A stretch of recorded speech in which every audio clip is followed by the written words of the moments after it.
Thank you, Mr. Chairman, and thank you for holding this hearing today on the nomination of Penny Pritzker to be the next Secretary of Commerce, and I want to welcome Ms. Pritzker to our committee. Ms. Pritzker has an extensive background in the private sector, and I look forward to hearing how she will apply that experience to achieve positive results at the Department of Commerce and for the nation's economy should she be confirmed. The Department of Commerce is tasked with promoting business, facilitating job creation, and spurring economic growth. Unfortunately, our nation's unemployment rate is still at an unacceptable level, 7.5%. In December of 2007, the unemployment rate measured at 5%, and it peaked at 10% in October of 2009. Clearly, much work remains to be done to get the unemployment rate back to pre-recession levels, particularly when you factor in the 21.9 million Americans who are unemployed or underemployed. Despite positive reports in other areas of the economy, job growth remains very slow, and so far in 2013, monthly job growth has lagged behind the monthly averages experienced last year.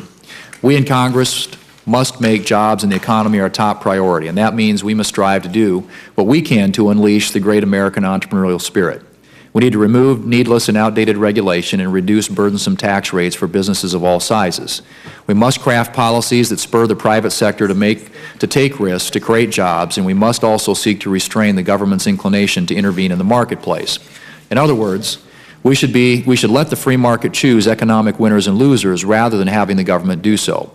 That's why I believe it's critically important to have a Secretary of Commerce who has a strong record of accomplishment in creating jobs in the private sector, someone who knows the challenges and how to overcome the barriers the private sector faces in creating jobs. I believe the next Commerce Secretary must be a strong advocate for trade and open markets for America's farmers and manufacturers. The next Commerce Secretary must also work to create a more business-friendly environment. It's no secret that the Obama administration has been criticized for adopting a negative attitude toward business, which I believe contributes to some of the economic problems we've observed over the last several years.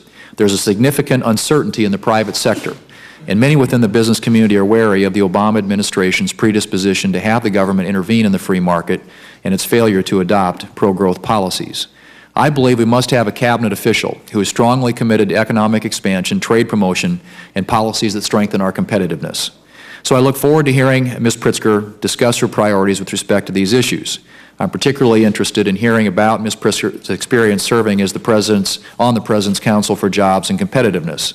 I'm also interested in Ms. Pritzker's views on making more federal spectrum available for commercial use, as you mentioned, Mr. Chairman. The Commerce Department is uniquely situated to play a role in this matter, particularly with one of its agencies, the National Telecommunications and Information Administration. Should Ms. Pritzker be confirmed, I would ask that she focus some of her time and energy on dealing with this issue, especially with respect to freeing up the 755 to 780 megahertz band. I hope that we can work together to resolve this issue because if we're successful, it will ignite a great deal of economic activity across the country, assist in funding a nationwide public safety network, and ultimately help to ease the nation's debt by bringing billions of dollars into the Treasury from the auctioning of this valuable spectrum to the private sector. Finally, I would note that some concerns have been raised about Ms. Pritzker's role with and position as a beneficiary of an offshore tax haven, as well as her role in the failure of Superior Bank back in 2000-2001. I've been in communication with her on these matters, would appreciate her continuing to work with us after the hearing to answer all the questions I and other members of the committee may have before we report her nomination. Should she be confirmed, I hope that Ms. Pritzker will be a strong voice on the President's Cabinet for lowering regulatory burdens, lowering tax rates on businesses large and small, and promoting job creation in the private sector. On a personal note, Ms. Pritzker, I want to thank you for your willingness to serve our country. While I don't expect we're going to see eye to eye on every issue, it's important that we have individuals with experience in business who are willing to put that experience to work in the service of our nation. Thank you again for holding this hearing, Mr. Chairman. I look forward to hearing Ms. Pritzker's testimony. Thank you. Thank you, Mr. Chairman. Ms. Pritzker, the justifiable public outrage over the actions taken by the IRS against conservative organizations underscores how critical it is for government leaders to scrupulously honor the public trust. My question is, what, if anything, can you pledge this committee regarding your commitment to safeguard the trust that would be bestowed upon you as a Cabinet Secretary? Well, Senator, I think that it's important that I bring my core values to the table if I'm confirmed as Secretary of Commerce. And for me, being known as someone who is a trustworthy, someone of high integrity and high ethics is what I strive to be. And so I hope that I will set the tone at the Commerce Department if I'm confirmed, such that the trust, that the taxpayer, that all Americans can have, as well as the Senate and the House, in the work of the Commerce Department is something that you'll have full faith in. Great. We've all watched this week, and with what happened in Moore, Oklahoma, and our hearts and prayers go out to the people who were struck by that deadly and devastating tornado this week. At the same time, we can be grateful that the warnings and alerts issued by the Commerce Department's National Weather Service help to save lives. As you learn firsthand, if confirmed, you will learn, I should say, every department and agency is making tough choices in the face of necessary budget cuts, and so it does require proper planning and prioritization. It's no longer an option to do that. Can we have your commitment that if confirmed, you'll ensure that budget cuts are made in ways that prioritize funding for the Department's public safety missions, like the delivery of timely warnings about severe weather? Senator, the work of the National Weather Service is vital, as we know, to not just property, but frankly to lives, most importantly to the lives of Americans. We've seen this, as you said, in Oklahoma. We've seen it in Hurricane Sandy. We've seen it in the floods that we've been experiencing in the Midwest. They remind us of the critical mission of saving lives that the National Weather Service does. If I'm confirmed, I will work with the National Weather Service to make sure that the impacts of our budgets don't impact the critical mission that the National Weather Service provides. And can you pledge to us as well that you'll work with this committee to find efficiencies and ways to stretch taxpayer dollars further when it comes to the various responsibilities of the Commerce Department?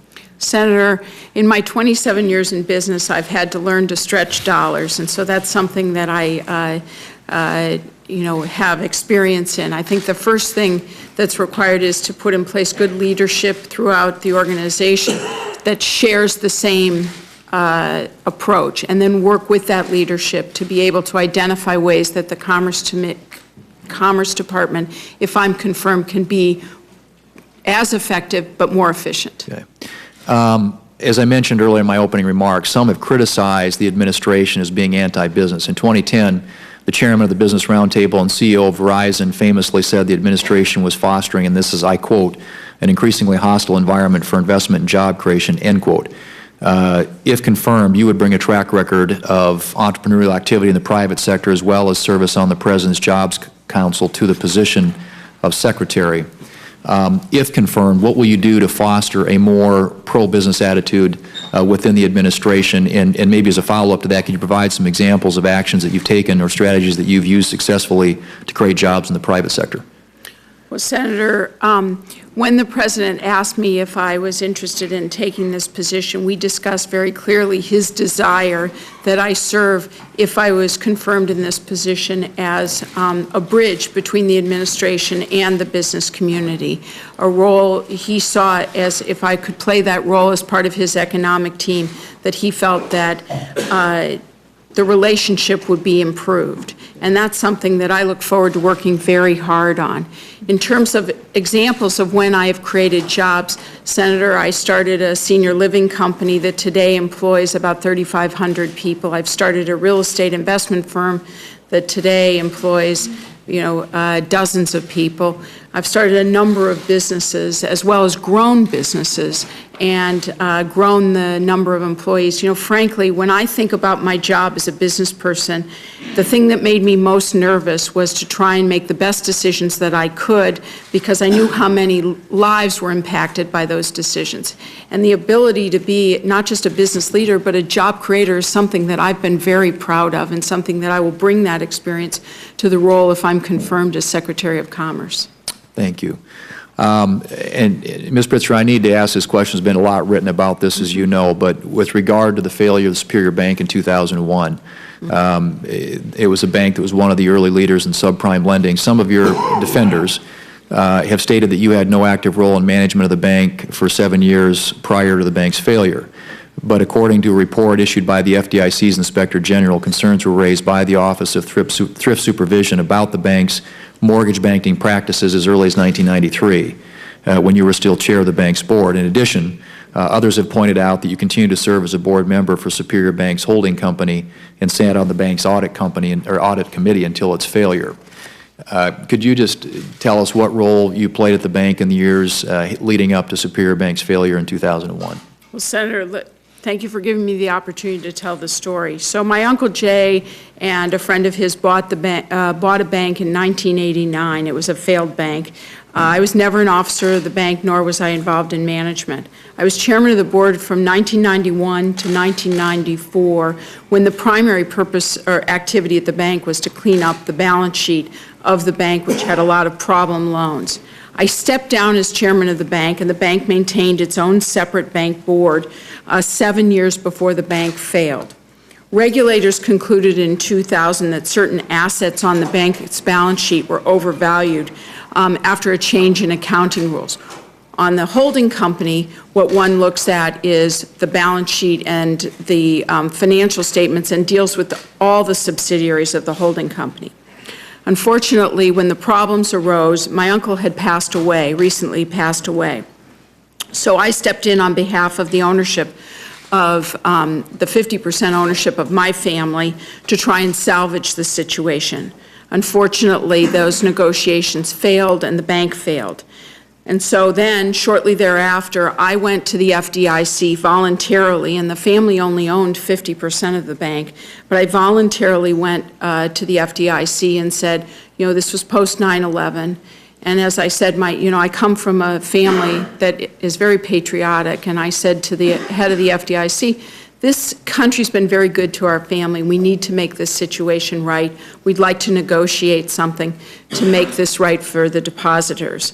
And that negotiation ensued, and my family voluntarily agreed to pay $450 million.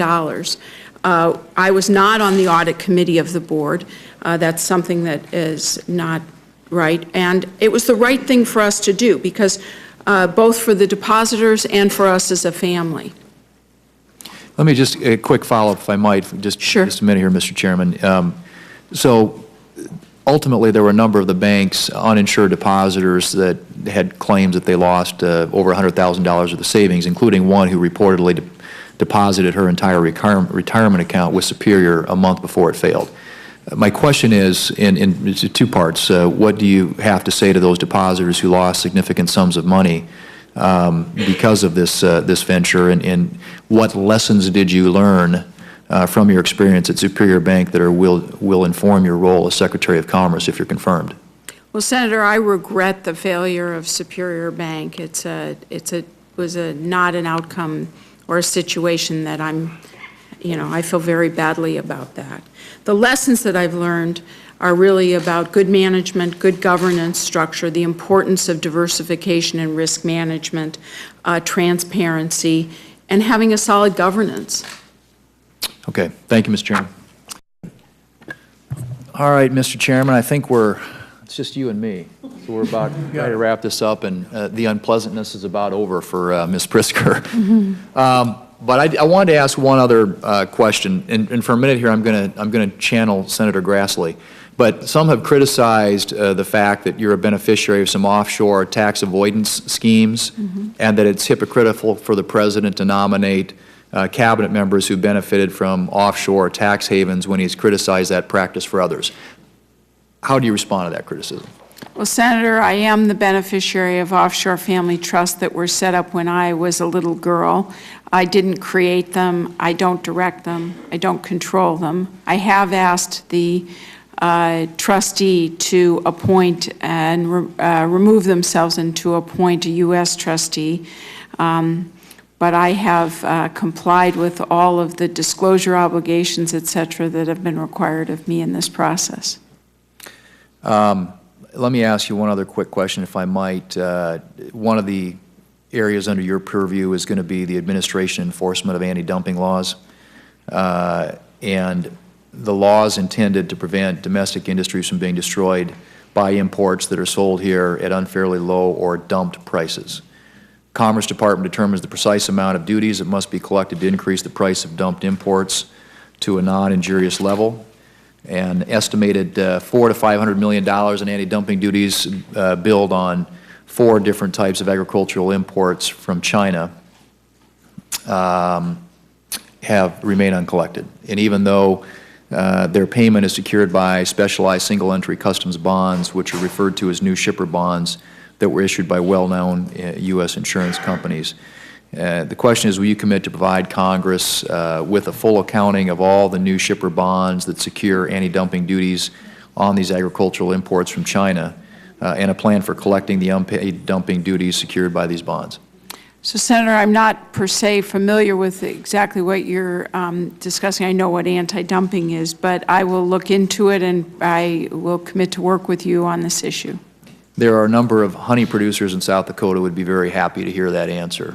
A lot of transshipped honey from China, and the enforcement mechanisms that are available to prevent that don't get effectively utilized. So we would welcome your help with that particular issue. Well, making sure that not just honey producers, but our American companies are on a level playing field, and that our laws are not being skirted is an important objective. And if I'm confirmed, I will work on that.